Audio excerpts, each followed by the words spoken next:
បើកទូរស័ព្ទមើលរូបអូនចាមិនភ្លេចគ្រាយើងផ្ដាំស្នេហ៍បងសន្យានឹងមាសមីថាមើលថែអូនមួយជីវិតតែពេលឃើញស្រីស្អាតស្អាតចិត្តសង្វាតប្រែប្រួលមិនគិតធ្វើឲ្យអូនឈឺក្រោមចិត្តឲ្យវមិតទឹកភ្នែកអត់ហើយខលទៅអិចឆាតទៅអិចសុំទោសអិចដូចដើមបានទេបើសិនស្ងួនឆ្លើយអូខេ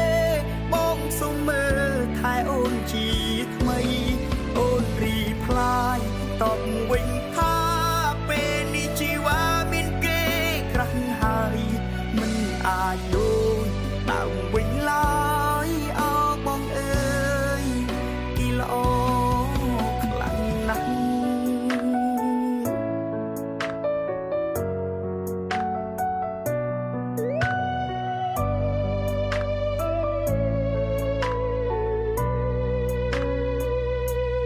បើកទូរស័ព្ទមើលរូបអូន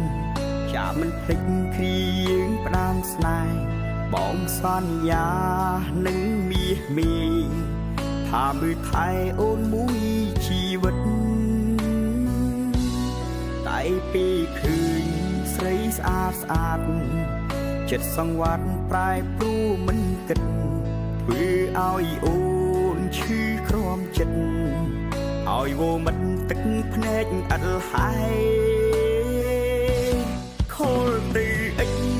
ឆាតទៅអិចសុំទោសអិចដូចដើមបានទេបើសិនស្ងួនឆ្លើយអូខេបងសុំមើលថែអូនជាថ្មីអូនរីផ្លាយតបវិញថាពេលនេះជីវ៉ាមានគេក្រាស់ហើយមិនអាចដូចដើមវិញឡើយអើបងអើយគីល្អខ្លាំងណាស់ខលទៅអិចឆាតទៅអិចសុំទោសអិចដូចដើមបានទេបើសិនអិចឆ្លើយអូខេបងសុំមើលថែអូនជាថ្មីអូនរីផ្លាយតបវិញថាពេលនេះជីវ៉ាមានគេក្រាស់ហើយ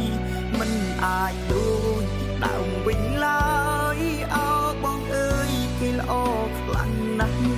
មិនអាចដូចដើមវិញឡើយអើបងអើយគេល្អខ្លាំងណាស់